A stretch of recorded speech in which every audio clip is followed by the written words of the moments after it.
People tend to think of EFI as something from the modern era, but actually electronic fuel injection has its roots all the way back in World War II, when Bendix Corporation was working on ways to more precisely meter fuel to the high altitude fighter planes.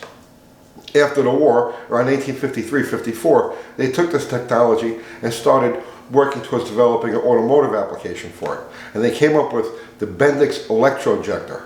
And this is essentially a modern multi-port fuel injection system that, like I said, is the roots of all 1940s, 1950s technology. And here's the basic setup as Chrysler used it. And we're going to get to that in a minute. But just so that you see what's going on over here. Here are your port injectors. Here's your fuel rail, your fuel pressure regulator. It had two throttle bodies. The back throttle body had a throttle position sensor, has a map sensor built into it.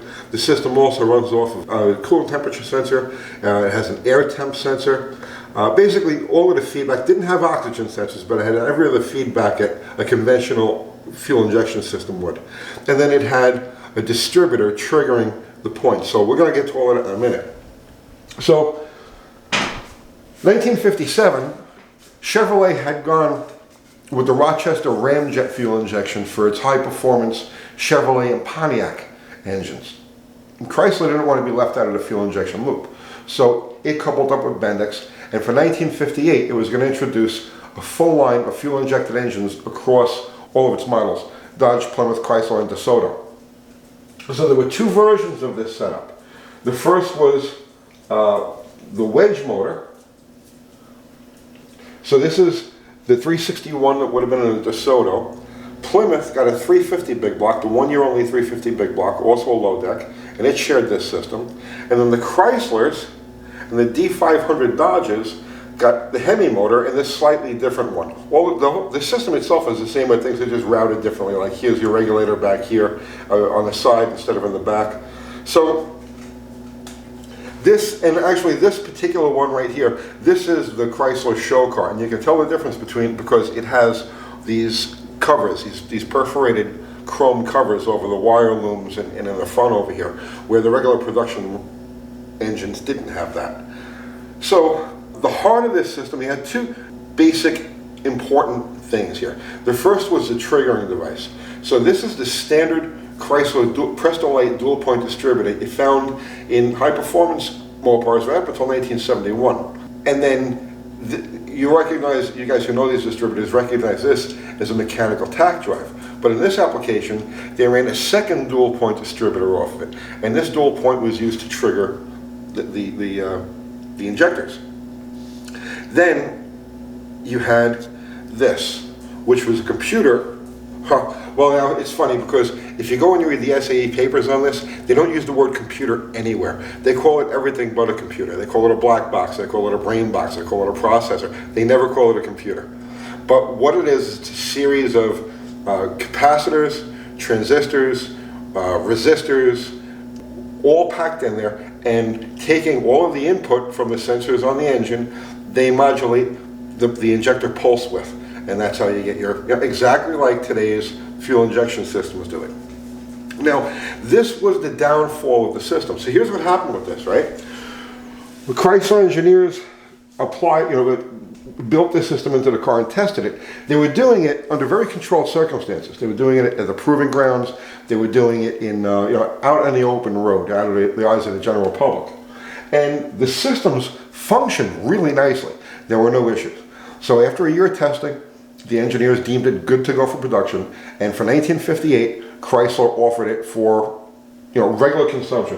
In fact, here's the tank-mounted electric fuel pump, just like you have today, and all 1958 Chryslers have a trap door in the trunk to accommodate that fuel pump. So this was going to be a regular production option. So what happened was, they tested these things during the normal cycles, and the systems passed with flying colors. But once they started selling and delivering the cars, they took 35 orders and delivered 35 cars.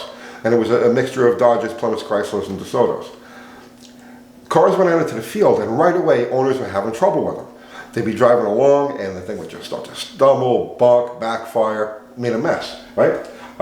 They would come to a stop, it would stall, it wouldn't restart. Chrysler couldn't figure out what was going on with them. So they recall all of them. And they sent out, most of them went back to the dealers, and some were actually repaired out in the field. They would send a field mechanic out there with an intake manifold with dual quads, and they would swap everything over and send the customer on their way. So that's what happened with all 35 cars were subject to the recall. And as far as we know, all of the cars went back for the recall. But a few of the systems never got returned. So here's what happens with this one. This fellow named John White out in Pennsylvania buys this beautiful DeSoto Adventurer convertible. And in the trunk, he finds the Holy Grail emblem, the fuel injection emblem. So this car it's an original fuel injection car. So he wants to do a complete restoration on this thing. So he goes around and he starts hunting out one of these Bendix Electrojector systems. Can't find any, right? He's at a swap meet. Guy knows he has the car. Says, hey, I know the guy that's got the intake manifold that came off of that car. He worked for Chrysler, and instead of just sending the intake manifold back, he just stuck it on his shelf. He's got all the stuff to make it work. John White contacts him, buys all the stuff, and reunites the original fuel injection system with the car, making this the only one of its kind that's completely intact and functional on its own. So he goes and he puts the car together, wires everything the way it's supposed to be. Car runs like shit. Won't get out of its own way.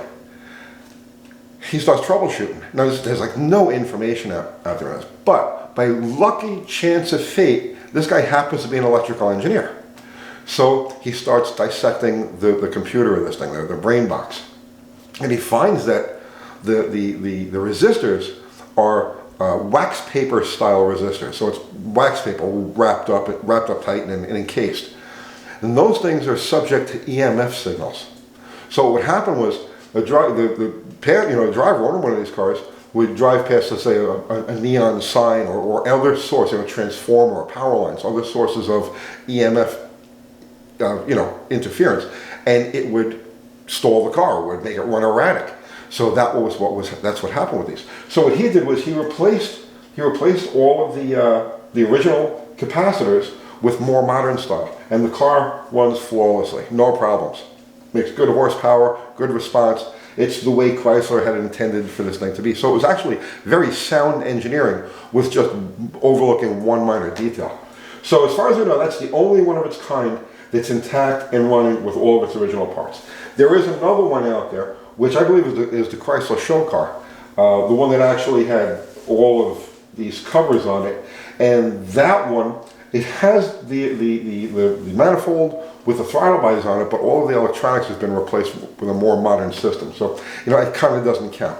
There may be one or two others out there that aren't known of yet, but that's it. So that's the story of the world's first regular production electronic fuel injection system. But now it's trivia time, right? And the first one of you guys who gets this in the comments gets a pair of UTG window stickers, okay? Ready? All right, so Chrysler was the first one to actually put these things in the showroom for regular production. But there was one manufacturer that we know that they built at least one, probably three, perhaps as many as 6 the year before. And it wasn't Chrysler. Name the manufacturer, the car, and the model. And first guy that gets it right in the comments gets the stickers. So that's it. I hope you got something out of that. I'll see you tomorrow.